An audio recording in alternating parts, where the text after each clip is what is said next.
the government sending out MPs from various parties across party lines to several countries around the world in light of following the Pahalgam terror attack and what happened after that, with India hitting Pakistan very hard in military strikes. But the need to explain India's actions is perhaps something which the government felt was increasingly important. I'm joined now by Harsh Shringla, former Foreign Secretary of India, India's G20 Sherpa. Thanks so very much for joining us. How important is it for India to send our teams of opposition leaders, ruling party leaders across the world, to send out the message that Pakistan has been seen as a state sponsoring terrorism? I think it is critically important that we are able to engage the international community in a face-to-face manner. In other words, not through messages, not through long-distance calls, but actually, across the table. And the fact that these delegations consist of elected representatives from across the political spectrum makes it all the more relevant, because what it says is that we have come to you with a unified message, a message which says that we are a peaceful nation. Our focus is on development. Our focus is on the welfare of our people. But we cannot look away when we are attacked in this manner. We cannot ignore the fact that there are countries that are our immediate neighbors that are indulging in deliberate cross-border terrorism in order to slow us down, in order to, I would say, break the social fabric of our country. And I think for that reason alone, I think we need to engage the international community. We need to call Pakistan's, doublespeak and hypocrisy. We need to be able to present evidence of Pakistan's involvement in terms of the, lack of distinction between non-state actors and the state. And we need to get the international community behind us when it comes to having a combined front against terrorism. So not only do we explain our stand, but we also try and ensure that we have support when it comes around to dealing with Pakistan in the coming months and years. Ambassador Shringla, this is something, of course, we've tried for several decades. We've tried to explain to the world that Pakistan has a link with terrorism that cannot be denied. Thousands of people have lost their lives across the world. Why do you think it'll be difficult to reach that level of acceptance? Why has it been difficult to reach that level of acceptance that India has always sought? So it's not enough to do it once. I think you need to do it on a recurring basis. I don't recall in recent times, an effort of this kind. It's a very comprehensive, well thought through effort. And I think it will elicit the sort of response that we expect, because these delegations are going to engage countries across the world and very, very comprehensively. It's not just dealing with important political figures, people in government, but also with that country's media, academia, and think tanks, with the business community. Any influential sections of those communities, of those societies, will be engaged. And I think this is an ideal way to get our message across in a very first-hand manner to important partners, critical players across the world.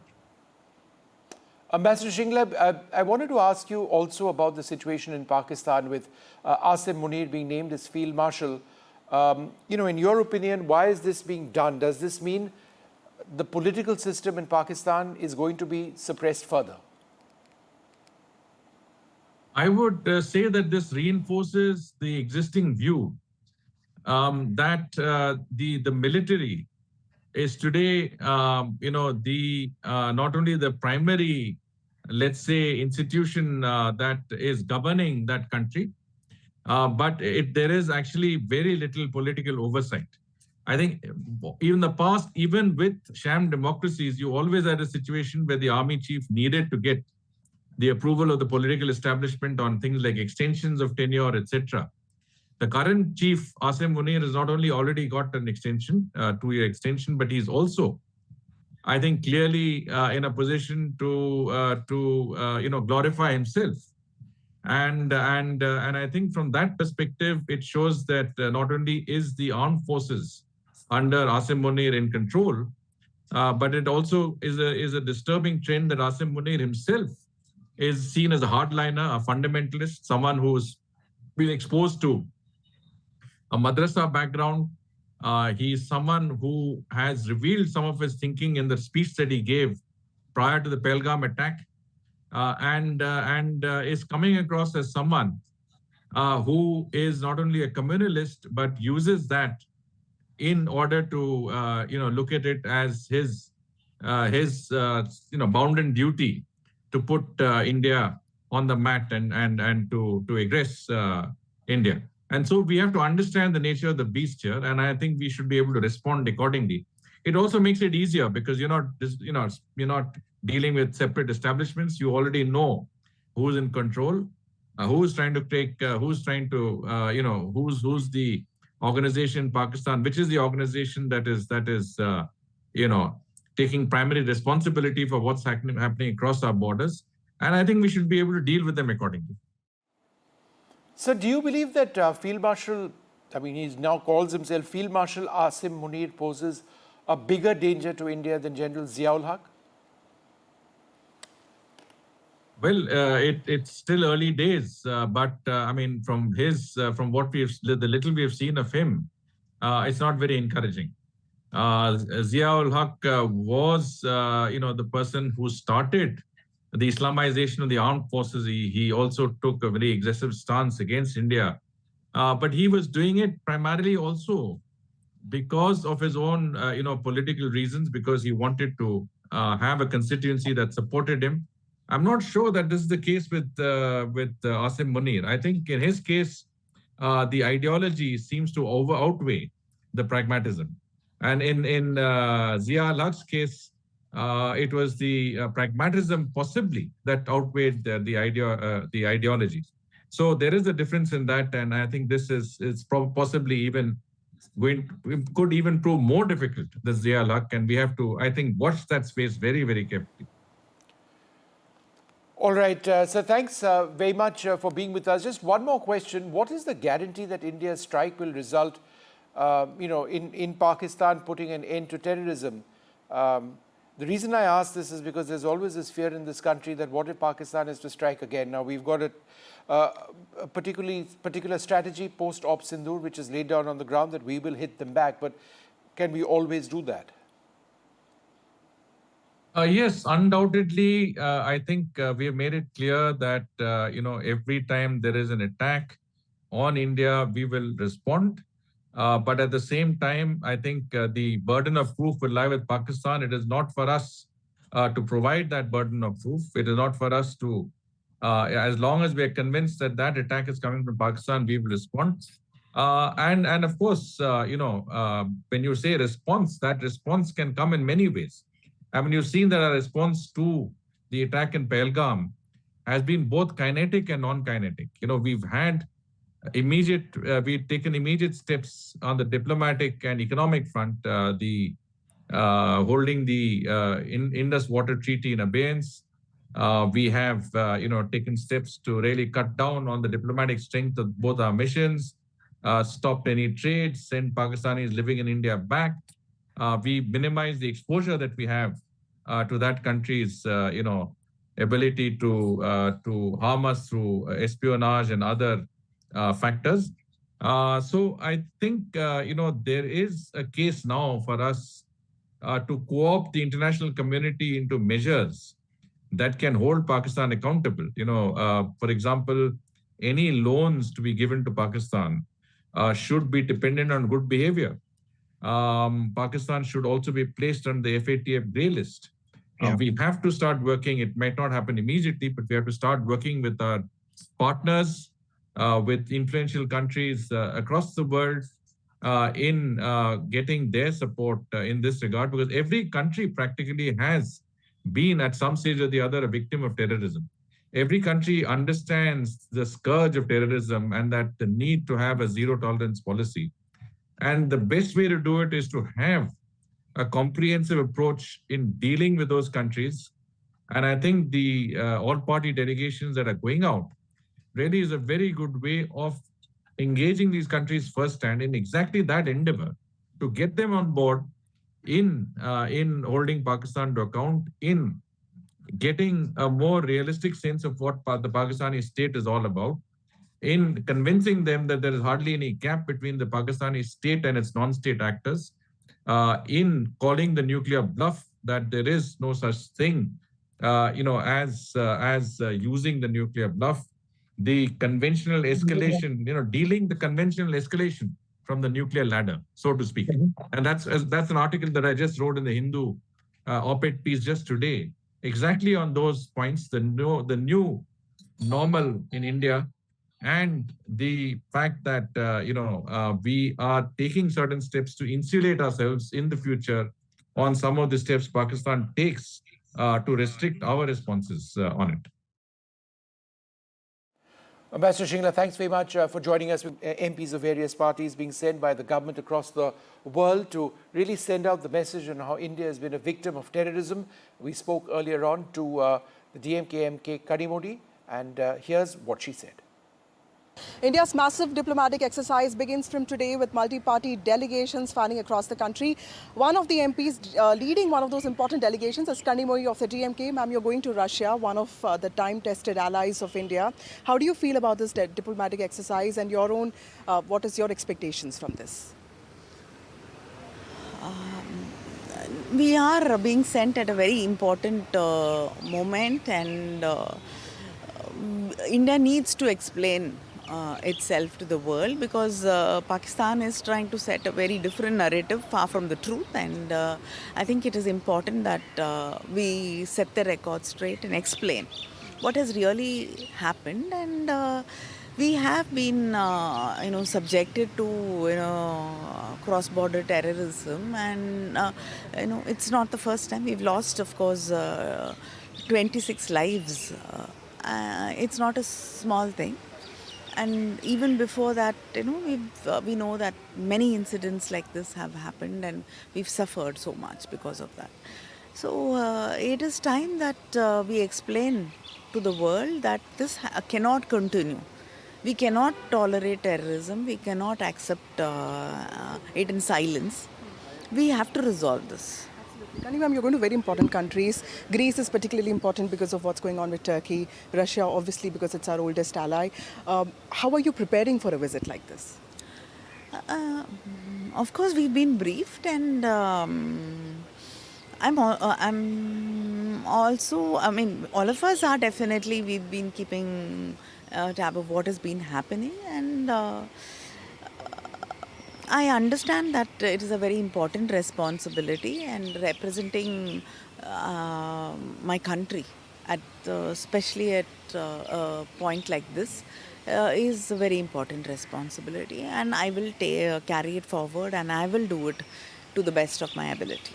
My last question, some political parties in the opposition did feel that there could have been more trust and confidence building. The parties could have been approached instead of leaders themselves. You've been a vocal critique of the government, but you're also part of this diplomatic exercise, making it clear that national interest is important. How do you see the opposition's demands in this regard?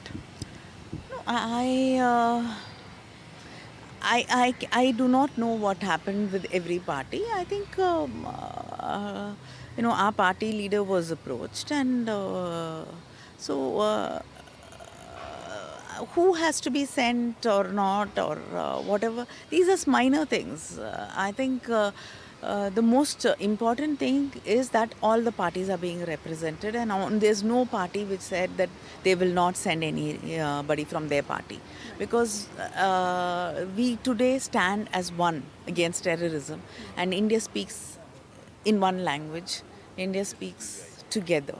So that is the most important thing. Thank you so much, ma'am, for speaking to NDTV. Kanimoi of the DMK, making it clear that the political class of India speaking in one voice, saying no to terror, and also ensuring that the world remains united on this. With camera person Pooja Arya, this is Vasudha Venugopal for NDTV. Well, joining us now, Ambassador T.S. Tirumurti. Challenging times for Indian foreign policy. Certainly various aspects of what's happening in Pakistan, they're all linked in one sense.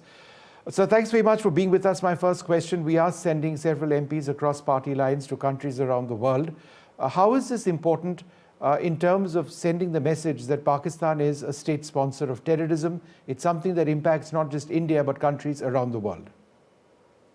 No, thank you very much again, Vishnu, for having me in your show. I think it's an excellent initiative to have a bipartisan delegation traveling to select countries and put forward our case. And I presume it is for, they have two objectives, this sending the delegations. One is domestic, the other is international. I think the domestic part of it is to basically to reach out to the opposition and, bring all the parties onto the same narrative. And also to show our people that we are extremely earnest in reaching out to the international community. But as far as the international aspect is concerned, I think it's, of course, to shape the international narrative, which, as you know, Vishnu, it has not necessarily been in our favor.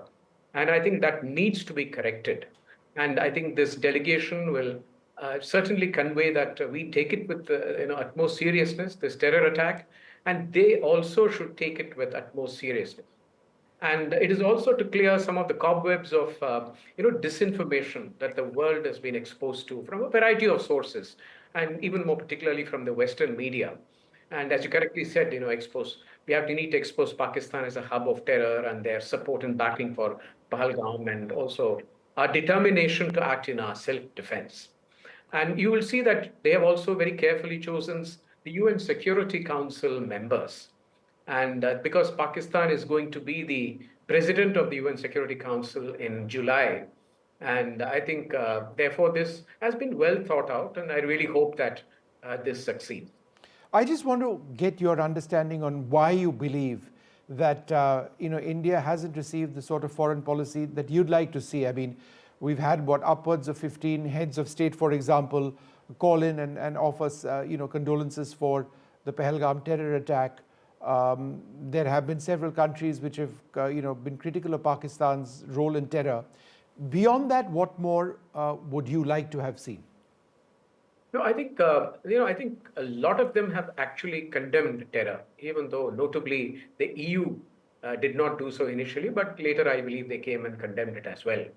But at the end of the day, they started equating the victim, which is India, and the perpetrator, which is Pakistan. And I think there are several reasons I think that is for it. Firstly, is that we all know that there are several conflicts which are on currently. The one in Gaza, the Middle East with Syria and Iran and with Ukraine. So I don't think they had the appetite to have yet another conflict in Asia. The other thing was that US, as you know, is trying to stop conflicts, and that's what they have been trying to do, and they say they are trying to do. And therefore, their attempt has been to stop conflicts, and this particular conflict, irrespective of whether it's the victim or the perpetrator, thereby talking mainly about regional stability and de-escalation. And the third one I can only think of is that we are two nuclear powers, and I suppose that sort of starts sending alarm bells with the various countries. But, I think India has called out the nuclear bluff, and I think that's a wonderful thing we have done. The fourth is probably the fragmentation of the fight against terror. Each of the regions and countries are fighting their own form of terror, and that's the unity which we had to jointly fight terror, I think that is gone now. And finally, I think, of course, we have very clearly said that, Pakistan occupied Kashmir is the only thing on the table to be discussed. But it is also clear that, and to the whole world, that Jammu and Kashmir is a bilateral issue to be discussed between us. That's what the world says. They have no appetite to internationalize it. But when they see a terror attack somewhere in Kashmir, they start seeing this through a different lens. I think probably these are some of the main reasons why I suppose it was not as forthcoming as we would have liked. Ambassador, I want to focus also on General Asim Munir, who is now Field Marshal Asim Munir. Is this something that he's done to fuel a domestic constituency, to convey the sense that militarily they have achieved what they wanted to against India? Because if you look at the results at the end of the day, with India being able to strike those terror camps in something that was proven by satellite imagery quite clearly, in addition to air bases which were also struck. It just seems that India by the end of the day did quite well in Op Sindoor. I completely agree with you, Vishnu. Actually, by this promotion, and that too while he's still serving as the army chief, and he sort of crowned himself as the undisputed, what do you say, Lord of all I survey. So there are implications for this for India. And firstly, as you correctly said, there is the narratives of India and Pakistan are actually two different narratives. And as far as India is concerned, if you cut through the clutter and you look at the briefings, as you have pointed out very clearly, that it was a retaliation for terror, and we came out on top on the escalation ladder. But however, for Pakistan, they have a different narrative, and they have actually beaten back Indian aggression, and they came out on top, and they say that India has accepted the US ceasefire. So there were two different narratives here we are trying to tackle. And if you also look at prior to Operation Sindhu, General Munir faced a rather discredited Pakistan army. He was seen as stifling democracy. Imran Khan is still in jail, and there were reverses in Balochistan, and he had installed a civilian government which had really no mandate to govern. The IMF bailout was also imminent, or rather, it was facing him. But I must say that one terror attack on India, and he has sort of used this terror attack to bail himself out of the hole which he had dug himself. And now he is portraying himself as the protector of Pakistan. And, an IMF bailout came rather unwisely, I must say, right in the middle of all this conflict.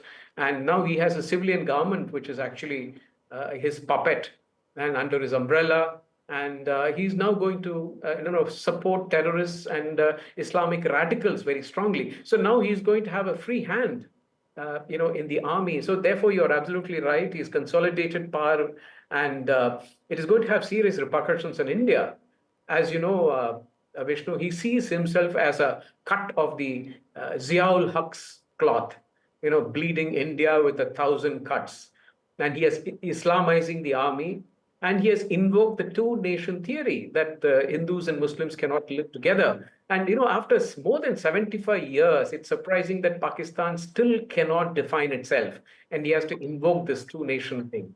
And he has also raised the Kashmir issue in a very militant way. And he's, he's not going to hesitate to use terror as a weapon against India. And therefore, I would not put it beyond him to keep provoking India in the future as well, in spite of all the deterrent we put to, So therefore, assistance to terrorism, assistance to Islamic group radicals will continue under him. Stifling of democracy will continue, and he may even meddle in a country like Bangladesh, which once again has a government which is not accountable. So I think it is going to be very important that, we watch the space. All right, Ambassador, great speaking to you. Thank you so much for joining us and sharing your insights. Thanks very much indeed.